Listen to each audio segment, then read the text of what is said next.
Welcome, race fans. It's getting cold outside. Most of the race cars have been put away, but we are here in Wichita, Kansas for the Midwest High Performance Auction Trade Show Swap Meet and Expo. Got to have notes on that one, it's so long.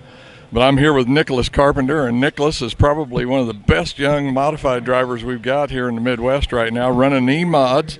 But he runs up at Atchison and out at Valley Speedway. And man, you've had a pretty good year so far, Nicholas. Yes. What are you looking for next year? Anything? You going to step up? Going to stick with the E-mods, or what's going to happen? We plan on moving up into a B mod. That's why we're down here looking for sponsors and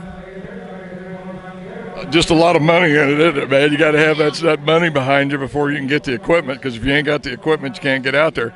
But quite a comparison with the two tracks that you were driving at this year. One up there at Atchison, which isn't even a quarter of a mile, and then you go out to Valley, which is probably a big quarter or really short 3/8. But much difference in setup on the cars for the different two tracks? not really. I mean, gear is one of the most things that we had to change. But, really, it's just, on the driver, how you get around the tracks. I was going to say bigger radius corners, I presume, there at Valley, and shorter radius. What do you think about that racing in the cage up there? Man, that's some tight racing, isn't it? Yeah, it's really tight. You got to definitely be on your A game while you're up there. This guy, and I don't even hate to say kid, 14 years old, just turned 14, didn't you? Yes. He won the points championships in the E-mod, both at Valley and up at Atchison. Man, for 14 years old. How'd you get your start, Nicholas? My dad used to race Lakeside when it was asphalt, and then we got in a junior sprint because we didn't want to go-kart because it didn't really have a roll cage and safety. So we went with the junior sprint, raced that for 2 years. Then we traded that for a dirt works that we have now. And now we got with the HBJ chassis. They're really good. They helped us a lot this year. Really good cars. Had some good luck with it, man. Who's building the motors for these hot rods? JT Race Engines. JT, where are they out of? Chanute, Kansas. Chanute. All right. Well, we're getting a few of the secrets here. You know, everybody loves a winner, but they also want to know what you're running and what your secrets are. But that's no secret. I mean, you know, you can go buy power just about anywhere you want to, but it sounds like the guy's been furnishing you guys with some good stuff. Hope you get some sponsorship while you're down here. And, man, let's look forward to 2016, Nicholas. Thank you. One of the hottest drivers in the B-Mod class this year, Ethan Isaacs. I'll get it out. Blah, blah, blah. But anyway, Ethan, you had a big year this year, 3 big wins, plus, you know, really traveling around Humboldt, CMS, Lakeside, Atchison. You had a good year, man. 3 big wins out there. Yeah, we had 3 big wins. You know, we kind of just ran everywhere. You know, we ran down at Humboldt, Atchison, a couple times at I-35, CMS, Valley, I knew Lakeside. I seen you somewhere else. Yeah. You know, ended up winning the big B-Mod Explosion up at Atchison this year, which was really cool. Had a great field of cars up there. Phil put on a great show with a great service up there at ACR, and you know, ran quite a bit at Valley. You know, won the Ray Littrell Memorial Deal out there, which we actually ran down Brad Smith, which is something that not a lot of people can say that. We actually ran him down and passed him, and you know, not a whole lot of people can say that. That's something I'm very proud of. Then, you know, to kind of cap off our season, we won the King of Kansas City deal over there at Valley too. So end up with 10 wins at 4 different racetracks this year, which is pretty cool. Almost had 11 at 5 different racetracks. Came up about a lap and a quarter short there at Lakeside, but that's just one of those racing deals. But yeah, we had a great season. So that's got to be neat, being able to go out and do all those different tracks and try to figure out the setup and track conditions and stuff like that. Who you got helping you on this team, or is this? I know I see you and your brother together a lot, so I don't know if you guys are trading information, but is there, I don't want to say a mastermind, but is there somebody kind of behind the scenes that's helping you out? Oh, well, I mean, for the most part, it's, you know, me and my brother and my cousin. You know, he really helps us out a lot, but you know, it's mainly just, you know, I spend a lot of time in the shop, and Luke spends a lot of time in the shop, and you know, we'll kind of go off separate ways and see what works and see what doesn't work, and take the good from this and the bad from this that maybe didn't work for him but might work for me. And you know, we find what works for us, and it really helped us this year. And another person that's kind of behind the scenes that nobody really knows about. Our grandpa really helps us a lot. He builds us a lot of stuff that that we really couldn't build, but he was a machinist for the railroad, so he has a lot of experience, a lot of knowledge about doing some different things, and he really helps us out a lot, building a lot of stuff for our cars. I was going to say that Isaac's name has been in racing around Kansas City in particular for quite a few years. Seems like, you correct me if I'm wrong, I remember seeing him race at Riverside. Oh yeah, my grandpa raced kind of all over the place. I'm really not familiar with all those old racetracks, but he raced at Riverside. My dad raced at Riverside, the old I-70, the old Lakeside Speedway. Yeah. So our family's been doing this for over 40 years, and it's really cool to just carry on and keep things going in our family name. Even with all the traveling, do you have a favorite track you would kind of like to run at each week, but you don't? Oh, I don't know. I mean, we were kind of talking about it on the way down here. Harlan Park, there's been kind of ups and downs this week even. Yeah. About if they're going to open, if they're not going to open. Really fond of that place. That place is really, really fun to race at. Really, really technical racetrack. But as far as running weekly, I mean, there's not really a better place than Humboldt Speedway around here. Oh man, yeah. I have to agree with you. That's fun to go down there. I mean, it's usually always too wide, no matter what. So I guess as a racer, that's a good deal because you got options. And the race fans, of course, there's nothing like side-by-side action. So great place to go. But one thing I wanted to ask you were down here. You didn't by any chance get over there and catch Mike Higley in that chassis setup seminar this morning, did you? Try to get any secrets from that guy? No, we didn't. We just made it down here this afternoon. But Mike does a great job too. I mean, him and the Prime Race Productions team. They have obviously a bad fast race car too. So if you guys are looking for any setup help, I mean, they have classes over the winter, and they're sharing lots and lots of information, lots of good stuff. So once again, Ethan Isaacs. Ethan, looking forward to 2016. Like I say, kind of had a banner year this year. Didn't win any points championships, I don't think. But, when you were there, I'm going to be honest with you, I was looking for your car. I thought, man, this kid's got it going this year. Good luck in 16. Yep, thank you very much. We've got Tommy here from Celina Speedway, and Tommy is a promoter out there. Tommy, I don't get out there a lot, but boy, when I do, I've seen some really good racing out there. You guys put on a good show. It's timely. You get things over, you get it done. And I think, as race fans, that's kind of what we see. But I presume you had a good year at Celina out there in 2015. We had a pretty good year. A lot of rainouts. Yeah. 10 rainouts, I think it was, for us. But overall, it was a good year. I wanted to kind of get a little grasp on 16. Are you going to have some big shows? I know one of the things that I really did enjoy when I was out there was the Neesmith late models. I get a chance to kind of see a version of that, I think, when I go to East Bay, usually in February, because they have a big crate late model race down there. But I have to give you credit. I think you were kind of the guy that brought that here to the Midwest. I think they might have done some of it at 81. But, man, you've had them out there, I think, was last year the second year for the Naismith? Third. Second year for the Naismith, but it's the third year that we've ran the late models. And we're just trying to give them guys somewhere to go, somewhere to race.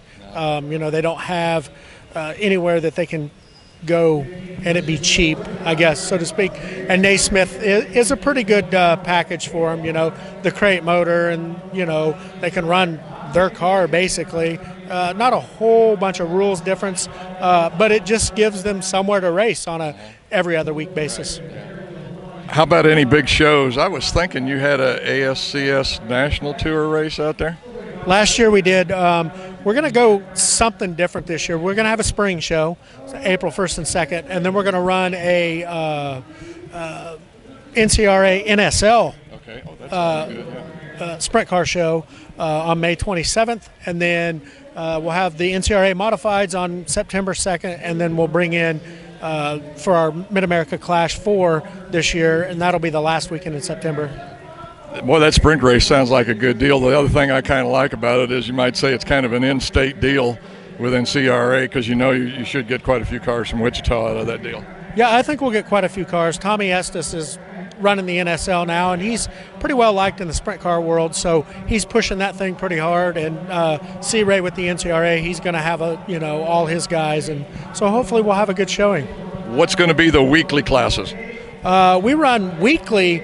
We run all the IMCA classes, the modified sport mods, stock cars, hobby stocks. They're going to run every week. I think we've got 19 shows for them. Then the late models are going to run every other week, Naismith sanction. The mod lights run. They don't really run under a sanction because there's not really one out here. They run every other week. And then the front wheel drive cars, they're sport compacts, the IMCA. We're only going to run them about 6 times a year because it just seems like that class is kind of phasing out. Answer me this, and I'm sure somebody out there's had a stopwatch on them at one time or another. Do the mod lights run as fast as the A mods? They sure do. Yep. They there's been times, depending on track conditions, where they've ran a little bit faster. Man, those little things are fun to watch, and it seems like they've really made a comeback. I know they kind of started out as the Legends when they've switched over to the mod lights, but man, it seems like every place I go, they've got them kind of as a support class, but several different places. But anyway, Tommy, thanks for coming over and talking with us here on the Grassroots Racing Show. And like I say, you run a good, tight ship out there. I know it's going to be a good deal. It's a good track. You've made a ton of improvements out there, and hopefully I can get out there this year. So good luck in 16. Okay, thank you. We'd love to have you. Thank you, Tommy. I appreciate it. C-Ray Hall, man. We're here for the Kansas Racers reunion. I'd have to think that's got to be a name that, if they had a Hall of Fame, it would probably be in there, but a long time there at 81 Speedway. Well, it really has been. It's been a good life to me. I've met a tremendous amount of good people out of it, and, we've all had good times and bad, but through it all, it's been pretty special to me. Yeah. Like I say, if they have the Hall of Fame, well, I'm sure you and your dad both will be in there. But we're kind of talking about the old-time stuff. Talk a little bit about 81 Speedway. I think I got down there, if I remember right, twice this year for a couple of races. And, man, I love going down there. It seems like the racing's always close. The track's prepared. The crew is on top of stuff. Probably two of the best track announcers that are around. And, man, it's just a fun time to come down to 81. Well, I appreciate all them nice things you said, and, that's been part of why I've hung on as long as I have. I've always had good help, and people ask me, where do you get them good announcers? Where do you find an announcer?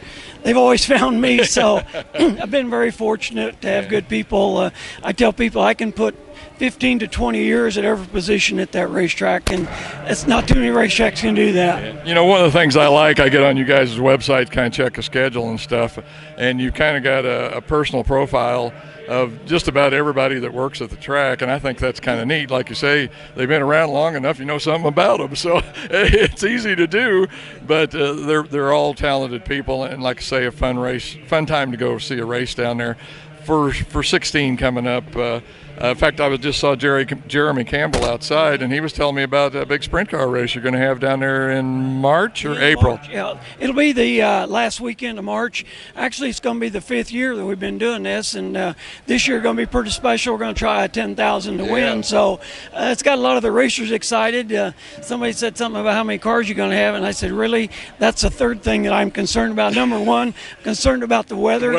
Then the grandstand. I'm sure I'll have enough cars that it'll take care of it. So we're looking forward to kicking off the year. I think that early in the year in a sprint car race, man, you're going to have cars from all over. I think you're going to have fans coming in there, like you say, if the weather's decent enough to get in there and do that. But, hey, put me on the list. Go ahead and put me on the media list. I'll be there, okay? Yeah, I appreciate it. And like I said, for a few years ago, nobody wanted to do an early race. They all wanted to do them at the end of the year. Now it kind of seemed like it's gone back the other way. People are excited about getting out and doing stuff early. So we're excited about it. And like I said, I think it'll be good. And we talked about the weather, but we fight weather in July and August. So, it's still Kansas, and we're just going to hope for the best. I just did my last race, I think, 2 weeks ago down in Springfield for that Turkey Bowl deal. And, of course, they put that off 3 weeks, but I think they were saying it was the first race to be held in the state of Missouri in December. So, but they got it in, and the weather was really good. It was like 55, 56. But what else you got coming up at 81 this summer? I know you guys are pretty much the home track for NCRA, and have any other big shows coming up? Basically, we're going to do like we did last year. You know, we got the opportunity to bring the the midgets back again this year. Going to bring back the non-wing sprint cars out of Arizona. They're coming back, and so we're going to do some late model stuff. And so we're going to have a variety of programs. I love that Southwest Series. I get a chance. I have a grandson who lives in Phoenix, so I get to get down there usually twice a year, and I get to go out to Canyon or Arizona Speedway, one of the two, and see them. Great series. Boy, them 360 sprints, them guys go. Yeah, it really was. You know, for several years, CRA come out of California with Leland McSpadden and all them guys, and then they kind of quit coming this way. So when the opportunity came to bring them back, you know, it's very important to me. Yeah. I'm just going to go ahead and say it. Hall of Famer, C. Ray Hall. Man, it's a pleasure to talk to you. Good to see you again, and looking forward to being out to 81 this summer. Thanks for coming over and talking to us here on the Grassroots Racing Show. Well, thank you very much, and maybe just call me Survivor. You know, I tell people a lot of it's changed, you know, a lot of it hasn't. You know, you change the names and numbers, and you're pretty close, you know. Yeah. So the problems, but every business is having problems, so we're going to hang in there, and I appreciate all the support and look forward to seeing you. Okay. Thanks a lot, Steve. All right, thanks. Well, Delbert Smith, I don't know whether to address you, even though we want to talk about your racing, or whether you're a product representative or how we go with this, but you're kind of wearing two hats today. Do a little of both. Yep, that's right. Always trying to push our products, you know, and racing's pretty much what I've been living for here lately. Are you retired from your regular job yet, or? I actually work for BSB, so I've worked there 10 years now, and I don't think I'll ever retire. I was going to say that might be one of them jobs that they might bury a shock with you or something. Yeah, you never know. But anyway, Delbert, how did your racing season go this year? I mean, man, you've been racing here around in Kansas. Plus, I guess that's really a third topic that you would kind of fall under here is this Kansas Racers reunion that they're having. And man, how many years have you been racing? I'm afraid to even say. I couldn't even tell you. You'd have to ask my kid. It's been so long I forgot, you know. I know it's got to be close to 40 now. Yeah.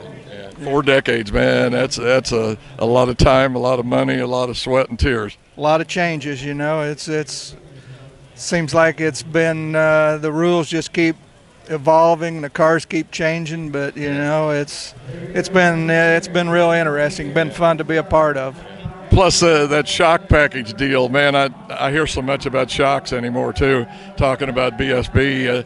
It just plays such an important part of the on-track performance. Sure, and I mean, I've been lucky to be a part of it. You know, when Jay and my son Dan, they decided that they wanted to start doing shocks, I was a little skeptical, but I'm glad they did, and they pretty much keep me up to speed on what's going on. That's just part of the business I've not really got into.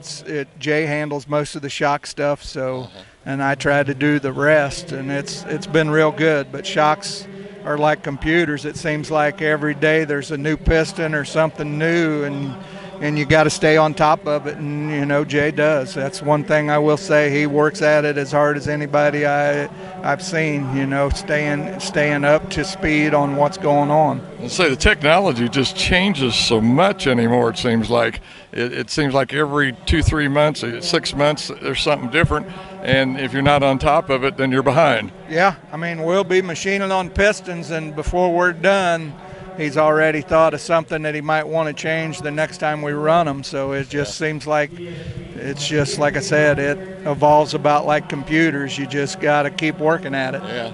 Talking about your racing season this year, how many chances did you get out and race, and how did you do? We run probably 15 shows. We had a lot of rainouts, had 9 rainouts in a row, and got in a wreck at the first of the year and tore some stuff up. It took a while for us to get our program back in line, but there at the end, things got good. Then had back surgery a couple weeks ago, so I'm thinking next year I'm going to have a way better year, I hope. I was going to say, it's a lot more fun to drive with no pain, I imagine. Yeah, it got to the point where it got tough to sleep, so I thought I better get something done. Yeah, oh, you sound like me. Toward the end of the racing season, just as a videographer, I'm going to the chiropractor because I'm standing so much, I guess, but I can't imagine what it's got to be like in the race car. Yeah, but it got tough, and it got, you know, and if you can't get some good rest, you got to do something.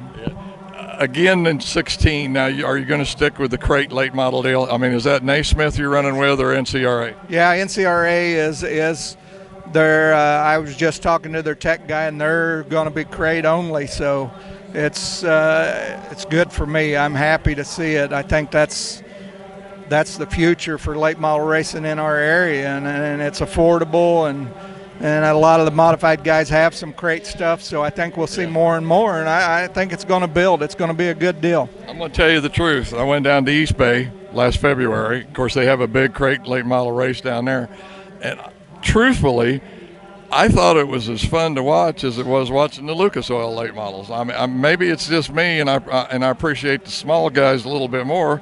But, man, it was competitive. I think they had 2 or 3 lead changes. It was a good race to watch. Well, and I think, that's the thing. With him going all crates, you'll see, I think it'll be better racing because all the motors are sealed. So everybody's in that 400 horsepower range, and the rest is all driver and chassis. And right. I think you see a lot closer racing when everybody's got the same. Don't get strung out either. That's one of the other things I think I've kind of seen with the big boys. You got one guy with a lot of horsepower, and he figures it out. And nobody else is running with it.